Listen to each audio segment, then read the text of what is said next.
Do your kids need to minimize their screen time, or do you have kids that you want to get started on screens but you do not know where to start?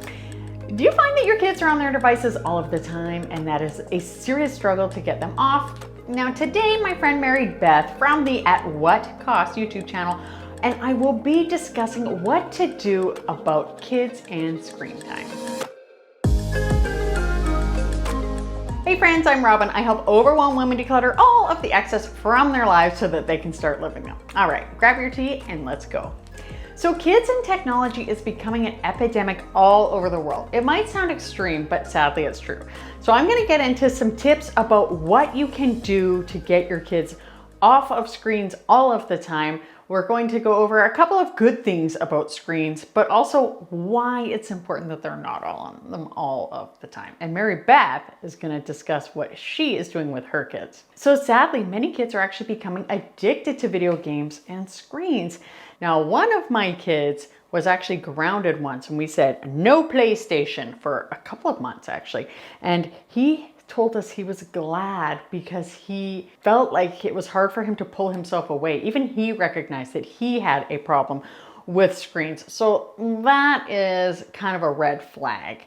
Another one of my kids, since the pandemic has started, he's actually been on his laptop almost all of the time. He's played Minecraft, which is a game that I really like. I think it's great. They build things, but it's really not good if they're on them all the time.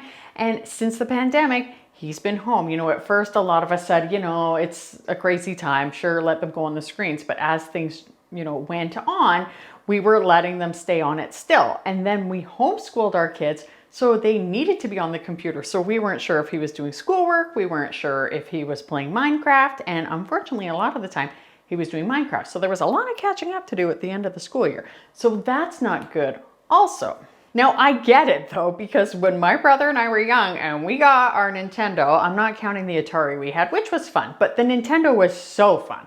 We had a great time playing with Mario, and I remember I particularly liked the Donkey Kong Country. That was great, and we fought over it, but we had one TV in our house and we were limited to alternate back and forth. There was no possibility we could spend all of our time on it. Unlike my kids today, unfortunately, we have a lot of screens in this house. And the thing is, I don't really like video games anymore, so I don't really have that problem, but I'm starting to notice my kids do. So there are a couple of issues with why screens are bad all of the time. The WHO says that over 23% of adults and 80% of adolescents are not sufficiently active. Now, screen time can actually account for some of this. Also, kids and adults can get far less sleep due to excess time spent on screens, but also the increased blue light before bed. There are also some other issues as well. Kids can have attention issues at home or at school. Creativity can suffer. They can also have more trouble at school when they spend too much time on screens overall. There's also the risk of addiction. Signs of screen or video game addiction can include, but are not limited to, physical problems. One of my kids actually was noticing some eye strain. That's a bad sign. Declining grades, loss of interest in other activities, moodiness, isolation, preoccupation with the video games, withdrawal when they're not playing video games, and poor hygiene. That one can be hard though with teenagers, I'm just saying. Now, we actually bought our kids video games way back when because I wanted to try the Nintendo Wii Fitness. So we would let our son play some of the Nintendo games at the time. Now, of course, my interest faded, but the kids' interest increased. And, you know, if I were to go back in time, I probably would not have bought that Nintendo at the time. So that is something to consider in the future.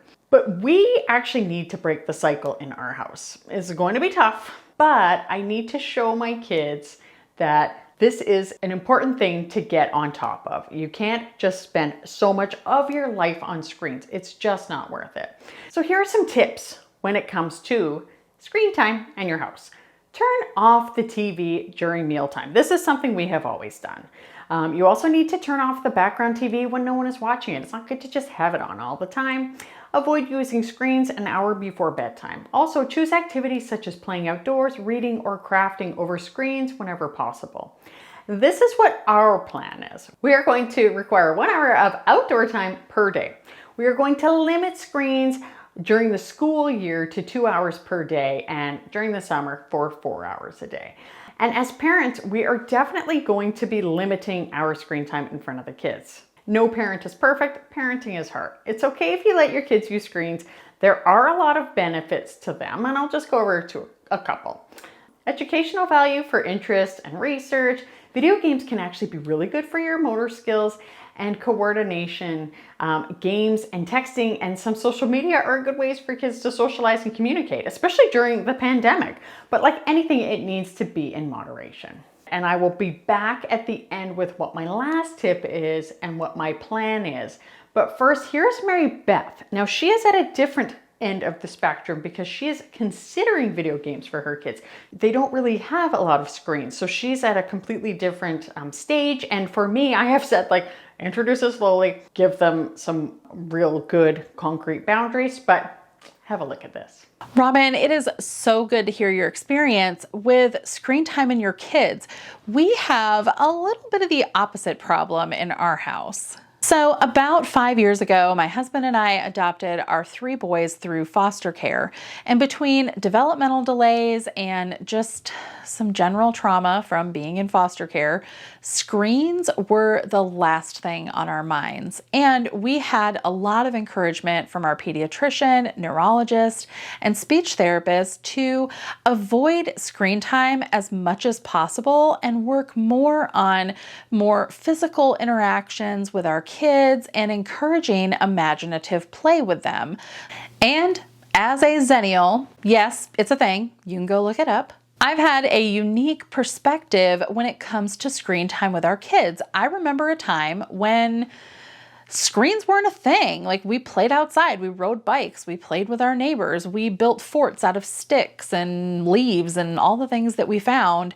And I also remember having those screens as a part of my life that was solely focused on work, school, and maybe a little bit of social interaction through instant messenger. That's, of course, if you could get your dial-up to work.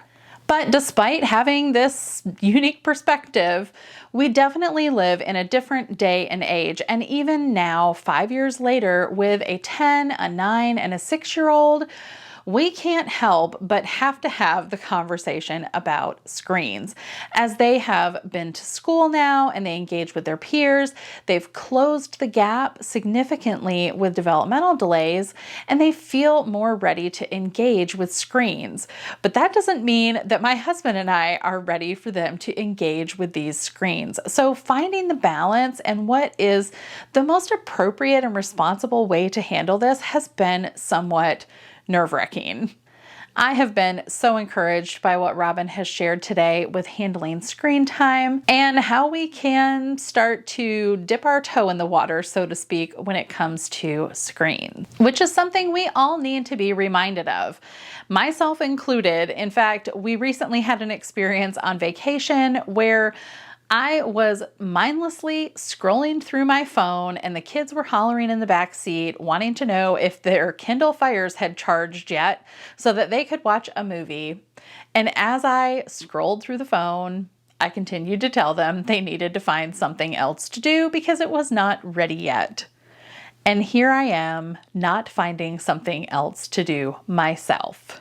Thank you, Marybeth, for that. I think that is so awesome, and you are doing such a great job with those kids. Now, the last tip that I have is that we as adults need to limit our screen time. We need to set a good example. Now, you need to check out Marybeth's video about this. Click here, and I will see you in the next video.